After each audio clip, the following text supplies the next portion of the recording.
بزار اور ترمذی میں حضرت عبداللہ ابن مسعود سے نبی ایک وسلم کا یہ ارشاد نقل ہوا ہے، ان المرأۃ عورۃ، عورت چھپا کر رکھنے کی چیز ہے۔ ان المرأۃ عورۃ فاذا خرجت، جب وہ گھر سے نکلتی ہے، استشرفها شیطان، اب شیطان جو ہے اس کو تاک میں رکھتا ہے۔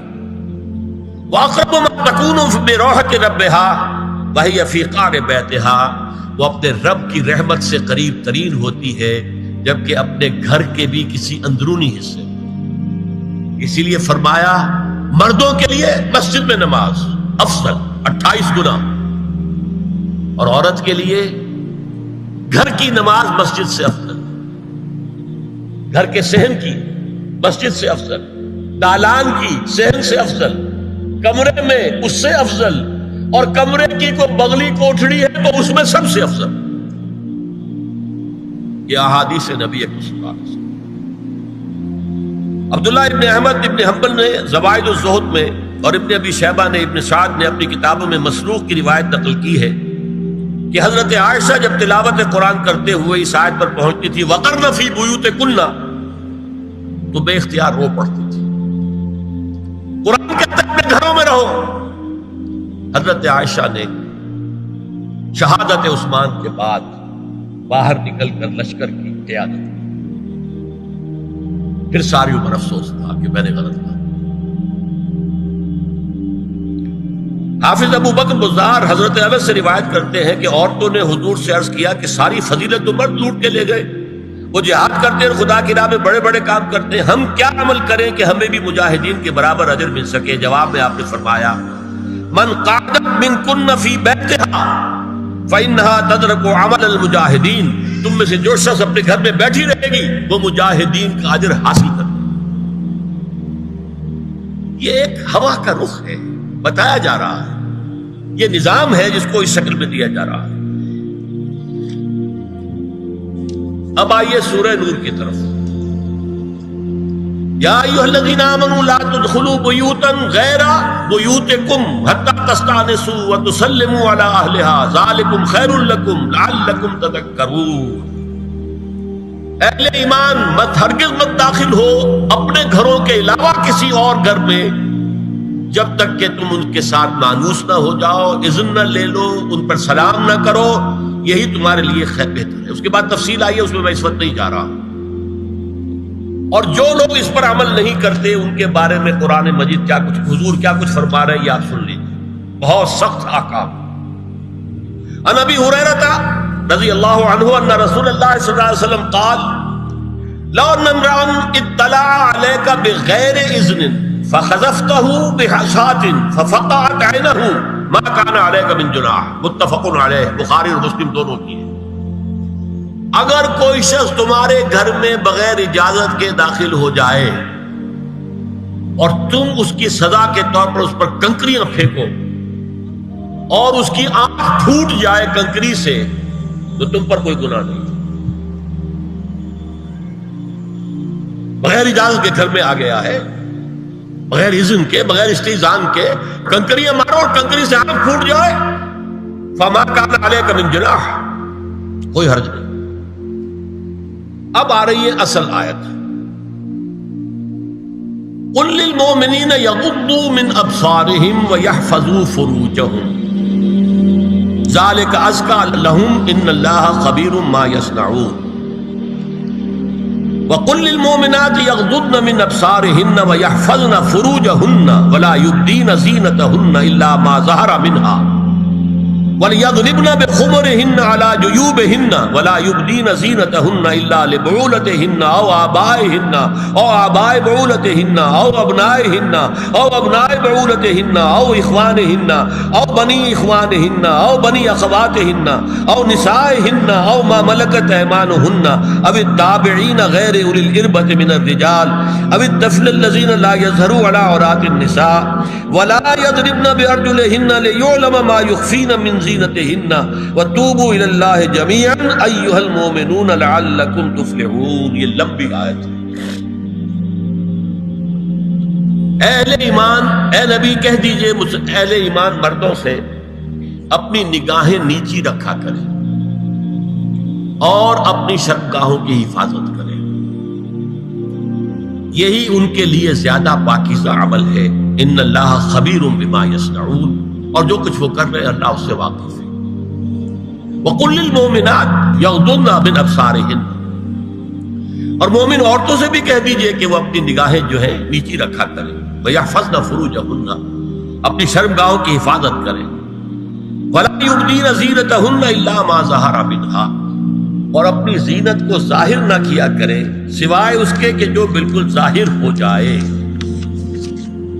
قُلْ لِلْمُؤْمِنِينَ يَغُضُّوا مِنْ أَبْصَارِهِمْ وَيَحْفَظُوا فُرُوجَهُمْ ذَلِكَ أَزْكَىٰ لَهُمْ إِنَّ اللَّهَ خَبِيرٌ بِمَا يَصْنَعُونَ۔ نوٹ کر لیجئے کہ یہ کہاں ہو رہا ہے؟ گھر میں داخلے کے بعد۔ گھر میں داخلہ اجازت سے، اور داخلہ ہوگا صرف محرموں کا، گھر کے اندر جو ہے وہ نامحرم تو نہیں آئے گا۔ یہ میں آگے بیان کر رہا ہوں۔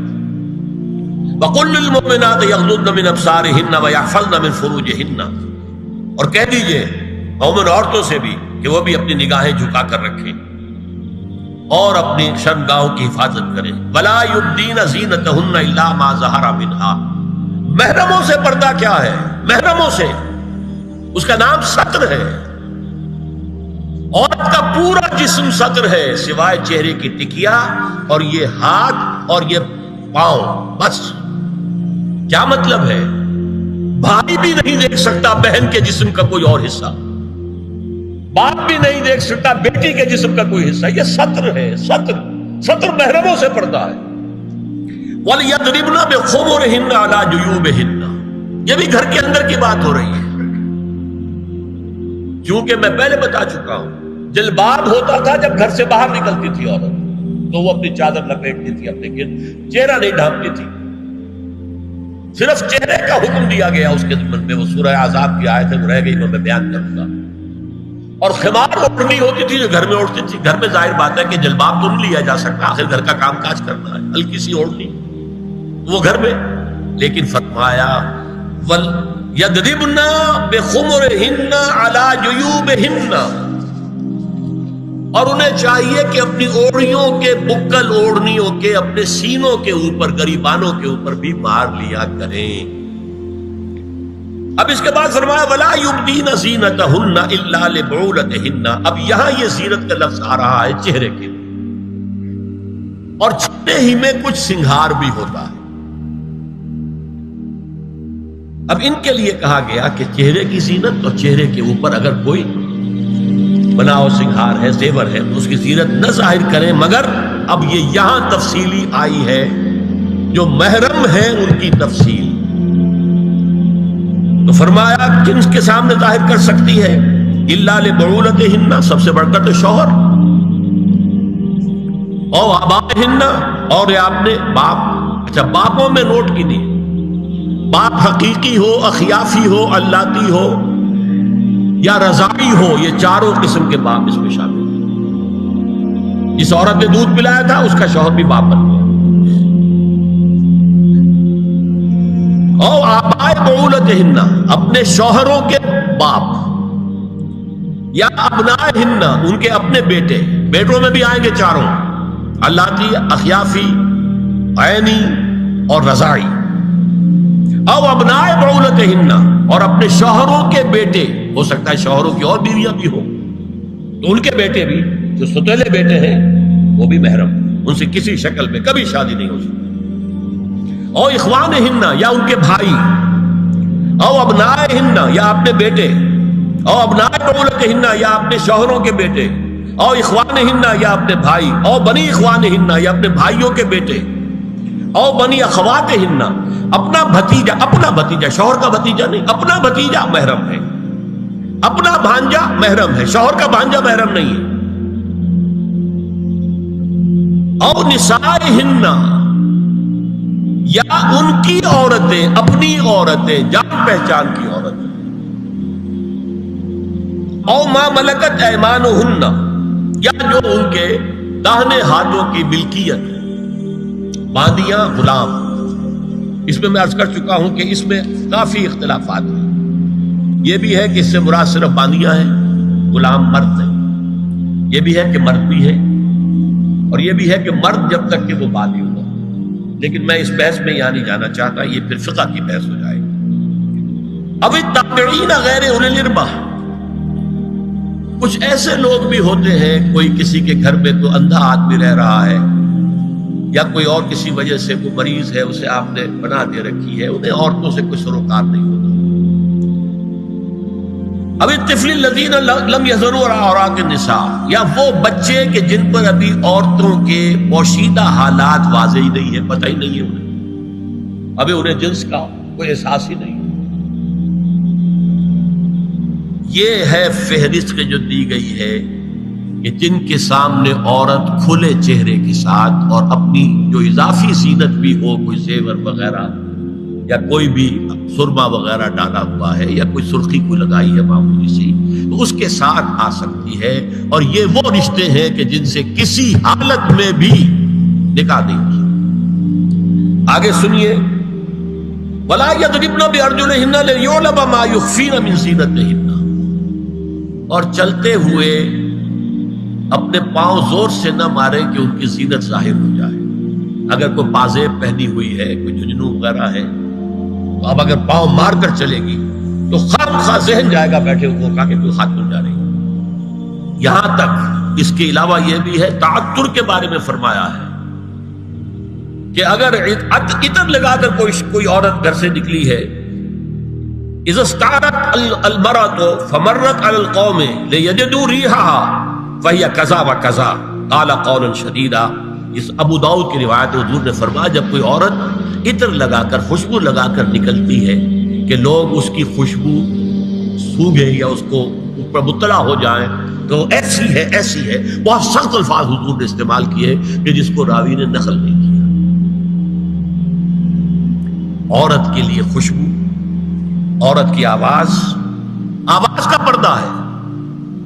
اب دیکھیے کس حد تک نماز میں اس وقت عورتیں بھی شریک ہوتی تھی، اگرچہ حضور نے فرمایا مردوں کی صف بہترین سب سے آگے والی ہے اور سب سے بری صف سب سے پیچھے ہے، کیونکہ اس کے پیچھے پھر عورتوں کی صف ہوتی تھی، اور عورتوں کے لیے سب سے اچھی صف سب سے پچھلی والی ہے اور سب سے بری سب سے آگے والی ہے۔ سب سے آگے والوں کے سامنے پھر مرد ہوتے تھے، ان کی پشت ہوتی تھی۔ تو اسی طریقے سے اگر غلطی کی ہے تو مرد جو ہے کہے گا سبحان اللہ، امام سے غلطی ہو گئی ہے، مرد کیا کہے گا؟ سبحان اللہ۔ عورت کیا کرے گی؟ اپنے ایک ہاتھ کے پشت پر اپنا ہاتھ مارے گی، اپنی آواز نہیں نکالنی، آواز کا پردہ،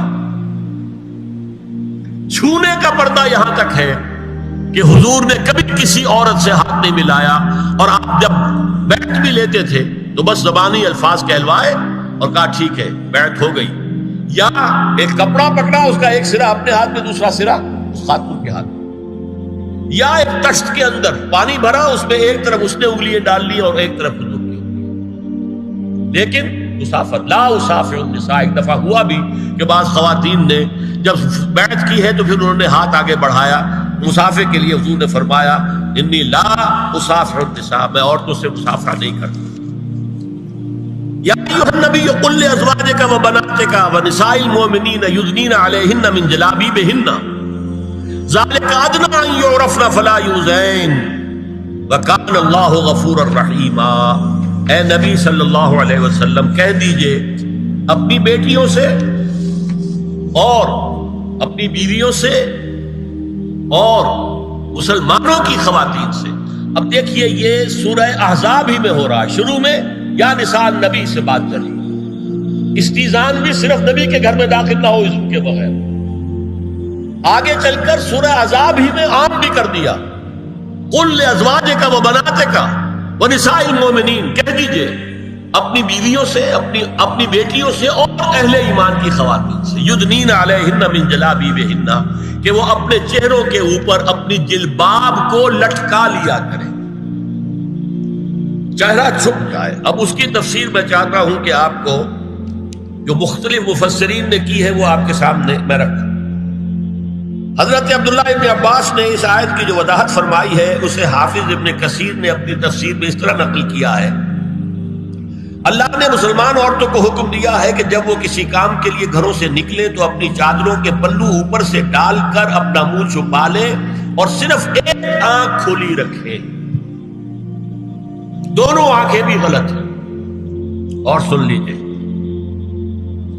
ابن جریر اور ابن منذر کی روایت ہے کہ محمد بن سیرین یہ ایک تابعی ہیں نے حضرت عبیدہ السلمانی یہ صحابی ہیں سے اس آیت کا مطلب پوچھا. انہوں نے جواب میں کچھ کہنے کی بجائے اپنی چادر کو اس طرح اوڑھا کہ پورا سر اور پیشانی اور پورا منہ ڈھانک کر صرف ایک آنکھ کھولی رکھی. اور سنیے ابو بکر بن عبداللہ ابن عربی نے یدنین علیہن من جلابیبہن کا مفہوم ان الفاظ میں بیان کیا ہے تغطى به وجهها حتى لا يظهر منها الا عينها اليسرى. عورت اپنی چادر کو پورے وجود پر ڈھانپ لے اور اس طرح چہرے کو بھی ڈھانپے کہ صرف بائیں آنکھ کھلی رہے. علامہ حمید الدین فراہی کو نظم قرآن کے فہم میں خصوصی مقام حاصل تھا. انہوں نے حجاب کے بارے میں اپنے ایک مکتوب میں ہاتھ اور چہرہ کھلا رکھنے کو جائز قرار دینے کے موقف کے بارے میں لکھا ہے کہ میری رائے میں نظم قرآن پر توجہ نہ کرنے سے یہ غلط فہمی پیدا ہوئی ہے. وہی بات کہ سورہ احزاب میں گھر سے باہر کا پردہ ہے اور سورہ نور میں گھر کے اندر کا پردہ ہے. بہرحال الحق احق بان یتبع، حق جو ہے وہ اس کا زیادہ حقدار ہے کہ اس کی پیروی کی جائے. میں اس مسئلے پر مطمئن ہوں اور میرے نزدیک اجنبی سے پورا پردہ کرنا واجب ہے اور قرآن نے یہی حجاب واجب کیا ہے جو شرفاء میں مروج ہے بلکہ اس سے بھی قدر زائد. مولانا فراہی کا یہ مکتوب ماہنامہ حیات نو بلیریا گنج انڈیا کے اکتوبر سن 92 کے شمارے میں شائع ہوا. یہ ہے علماء کی رائے. حضرت ام سلمہ اور حضرت میمونہ نبی صلی اللہ علیہ وسلم کے پاس بیٹھی تھی. اتنے میں حضرت ابن ام مکتوم آ گئے. نبی صلی اللہ علیہ وسلم نے ان دونوں سے فرمایا احتجبا منہ، ان سے پردہ کرو. ازواج نے عرض کیا یا رسول اللہ الیس اعمی لا یبصرنا ولا یعرفنا، حضور کیا یہ اندھے نہیں ہیں؟ یہ نہ ہمیں دیکھ رہے ہیں نہ ہمیں پہچانتے ہیں. فرمایا افعمغایان انتما، کیا تم دونوں بھی اندھی ہو؟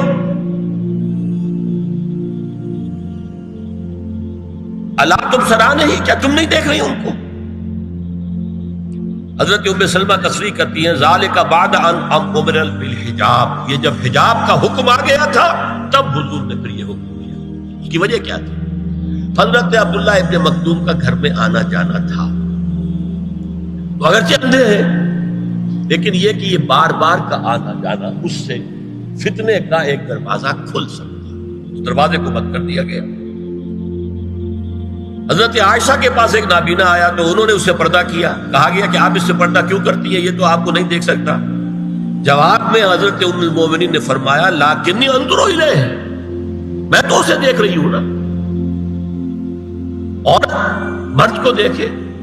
البتہ یہ کہ عام حالات میں آپ بازار میں چل رہے ہیں، عورت جا رہی ہے، کوئی باہر نکلنا پڑا ہے، تو اس حالت میں اگر وہ مرد کو دیکھتی ہے تو اس میں در حقیقت وہ فتنہ نہیں ہے کہ جو گھر میں آنے جانے والے لوگ. اب ایک آخری مسئلہ ہے.